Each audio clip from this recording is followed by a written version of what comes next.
आज मैं भगवान की मोहिनी रूप की कथा सुनाऊंगी, प्रेम से सुनिएगा। भगवान के मोहिनी रूप को देख कर के भगवान शंकर जी कैसे मोहित हो गए।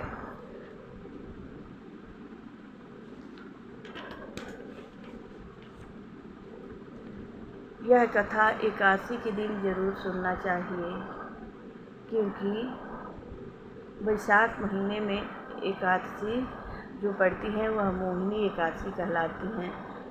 मोहिनी रूपधारी भगवान का कथा जरूर सुनना चाहिए और बहुत सुंदर प्यारा कथा है। इस कथा को सुनने से आपको मोक्ष मिलेगा, बहुत ही सुंदर।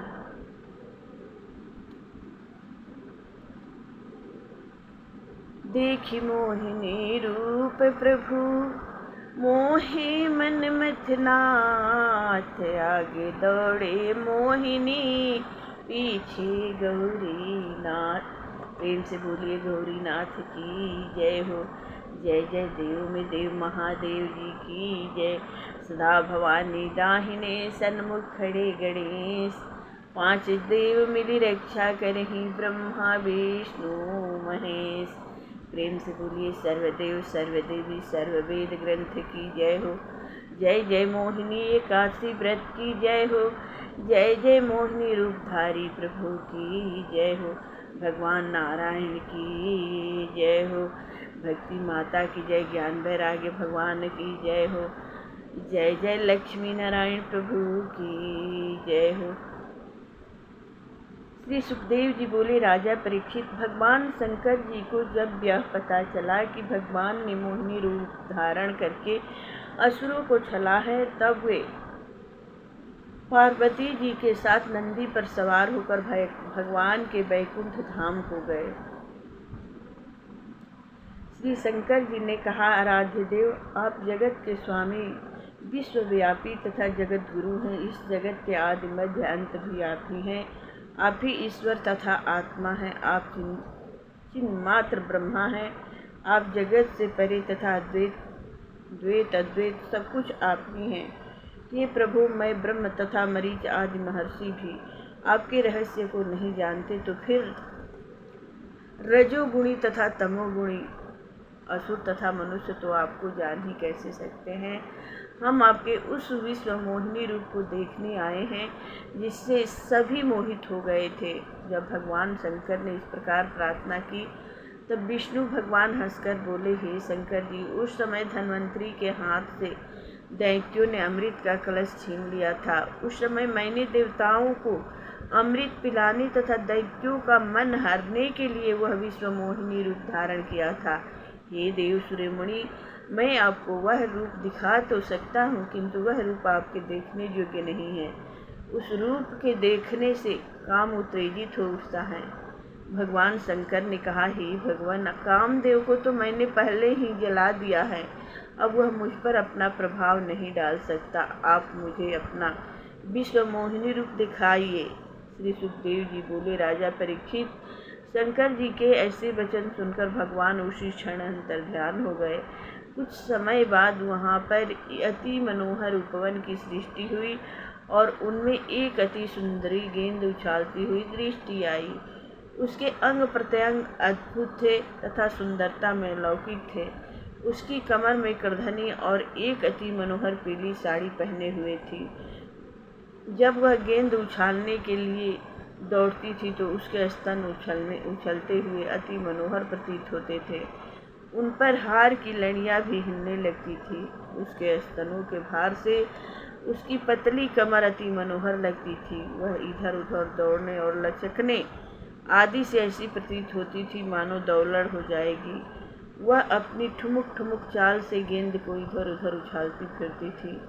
उसके कपोल पर अति मनोहर अलके तथा कुंडल झिलमिला रहे थे। वायु के झोंके से उसकी साड़ी सरक जाती थी, तब वह अपने बाएं हाथ से उसे संभालती। गेंद खेलते खेलते उस नवयौवना सुंदरी ने शंकर जी की ओर कटाक्ष भरे नेत्रों से देखा। बस क्या हुआ, शंकर जी का मन हाथ से चला गया। वे उसको बार बार निहारने लगे और उसके पीछे पीछे दौड़ने लगे। वह गेंद के पीछे दौड़ती थी और शंकर जी उसके पीछे दौड़ते थे। उस समय शंकर जी को अपने सेवकों तथा पार्वती जी का कोई ध्यान न रहा और वे उन्मत्त हाथी की भांति उस सुंदरी के पीछे दौड़ने लगे। कामुक हंथनी रूपी स्त्री के पीछे दौड़ने लगे। दौड़ते दौड़ते उस सुंदरी की साड़ी खिसक कर गर्दनी तक आ गई। वह वस्त्रहीन स्त्री शंकर जी की ओर लज्जित भाव से देखने लगी तथा अपने को शंकर जी से बचाने के लिए एक वृक्ष से दूसरे वृक्ष की आड़ में छिपने लगी और शंकर जी की विफलता पर हंसने लगती थी। शंकर जी का मन उनके बस में न रहा और वे काम के वशीभूत हो गए। उन्होंने लपक कर उस सुंदरी के जूड़े को पकड़ लिया तथा उसे अपनी दोनों बाहुओं में भरकर आलिंगन किया। वह सुंदरी अपने को शंकर जी से छुड़ाने की चेष्टा करने लगी। उस छीना झपटी में उसके केश बिखर गए, वह वस्त्रहीन हो गई। भगवान शंकर के भुजपाशों से वह छूटकर आगे को दौड़ी तो भगवान शंकर का वीर्य स्खलित हो गया। वह अमोघ वीर्य जहाँ जहाँ पड़ा वहाँ वहाँ सोने चांदी के खान बन गई। आगे आगे मोहिनी रूपधारी भगवान की माया तथा पीछे पीछे शंकर जी दौड़ते थे। वे अनेकों मुनियों के आश्रम, वन, पर्वत, सरोवर तथा उपवनों में इसी प्रकार दौड़ते दौड़ते पीछे पीछे गए। जब शंकर जी का वीर्य स्खलित हो गया तब उन्होंने भगवान की माया में अपने को वशीभूत जानकर अपने स्वरूप का ध्यान किया और उन्होंने इस दुखद प्रसंग को त्याग दिया। वे कहने लगे, भगवान की माया अपार है, उसे जान लेना मेरी शक्ति से बाहर है। इस प्रकार सावधान होकर शंकर जी अपनी पहली स्थिति में आ गए। उसी क्षण भगवान नारायण पुरुष शरीर धारण करके प्रकट हुए और हंसते हुए बोले, हे शंकर जी, मुझे प्रसन्नता है कि आप मेरी स्त्री रूपिणी माया से मोहित होकर फिर अपनी पहली स्थिति में आ गए। मेरी अपार माया जब अपना रूप रचती है तब बड़े बड़े जितेंद्रिय पुरुष भी उससे छुटकारा नहीं पा सकते हैं। केवल आप ही ऐसे हैं जो मेरी माया में फंसकर फिर उससे निकल सके, किंतु अब आपको मेरी यह माया नहीं सताएगी। मैं ही काल रूप से सृष्टि में यह क्षोभ उत्पन्न करता हूँ, इसलिए अब मेरी इच्छा के बिना मेरे भक्तों को यह कामदेव नहीं सताएगा। श्री सुखदेव जी बोले, हे राजा परीक्षित, भगवान विष्णु से इस प्रकार सत्कार पाकर शंकर जी प्रसन्नचित पार्वती जी के साथ कैलाश पर चले गए। उन्होंने इस प्रसंग को बड़े आनंद के साथ बड़े बड़े ऋषि महर्षियों तथा सती जी को सुनाया। हे राजा परीक्षित, मैंने तुम्हें भगवान की यह ऐश्वर्यमयी लीला सुनाई है, समुद्र मंथन आदि का वर्णन किया है। जो भगवान के इन गुणों का वर्णन करता है उसके समस्त क्लेश दूर हो जाते हैं। मैं भगवान के चरणों में नमस्कार करता हूँ। प्रेम से बोलिए, विश्व मोहिनी रूपधारी भगवान की जय हो। देव में देव महादेव जी की जय हो। जय जय मंगलमय भगवान की जय हो। इस कथा को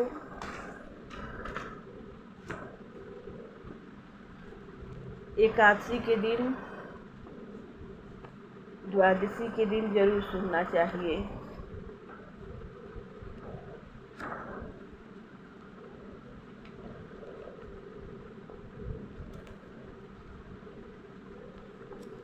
यह कथा मोक्ष को देने वाला है। जय ही प्रभु जी।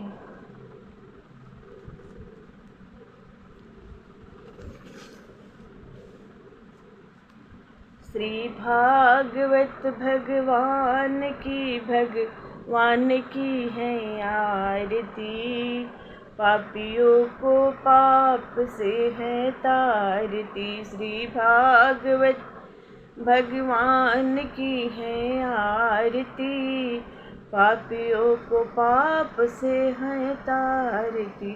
ये अमर ग्रंथ, ये मुक्ति पंथ, ये अमर ग्रंथ, ये मुक्ति पंथ, ये पंचम वेद निराला है, नव ज्योति जगाने वाला है। हर नाम यही हरियान, यही हर नाम यही हरियान, यही जग के मंगल की आरती।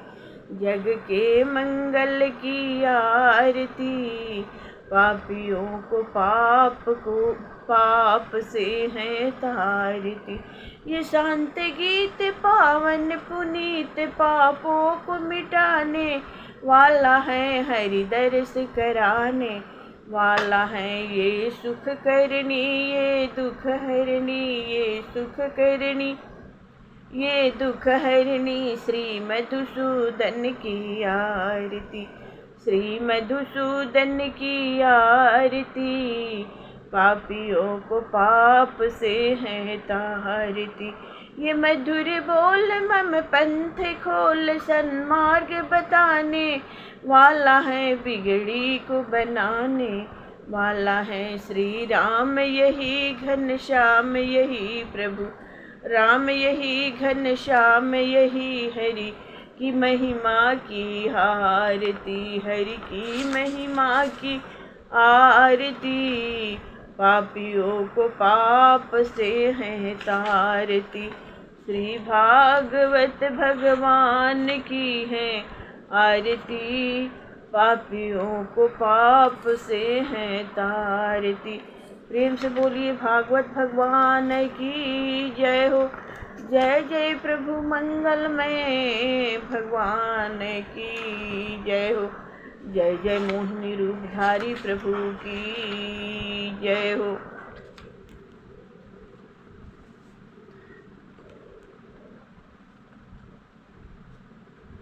यह कथा सुखसागर ग्रंथ का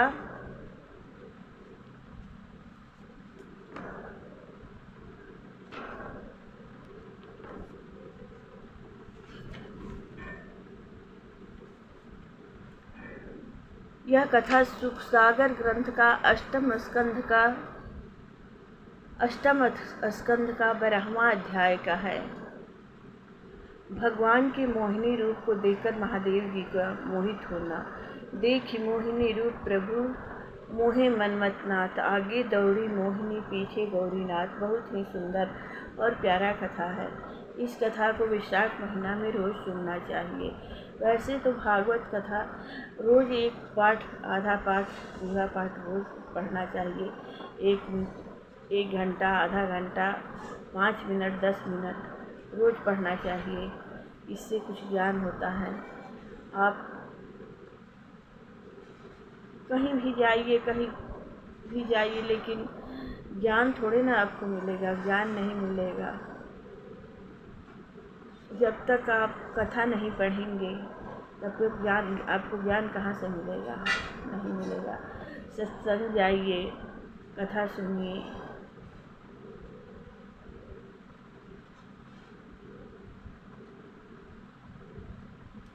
इससे बहुत आपको ज्ञान मिलेगा। चारों धाम कर आएंगे, लेकिन चारों धाम आप जाएंगे, घूमेंगे फिरेंगे, देखेंगे, दर्शन करेंगे, आपका पाप तो भस्म हो जाएगा, लेकिन हो जाएगा, ज्ञान कुछ प्राप्त नहीं होगा आपको। अगर आप एक पाठ, 2 पाठ रोज़ यह कथा पढ़ेंगे तो कुछ आपको ज्ञान मिलेगा। इससे आप समझ पाएंगे ये करने से ये होगा, ये करने से। भगवान का कथा एक एक कथा में एक एक राज छिपा हुआ है, या एक एक कथा एक एक मंत्र है, भगवान का अंग है।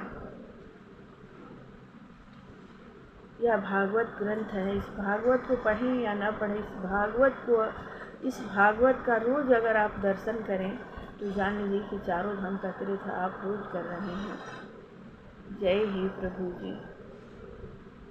प्रेम से बोलिए मंगलमयी प्रभु की जय हो। भगवान नारायण की जय। कथा विसर्जन होत है, सुनहु सकल सब देव, जो जन जहाँ से आए हैं, तह तह करहु निवास।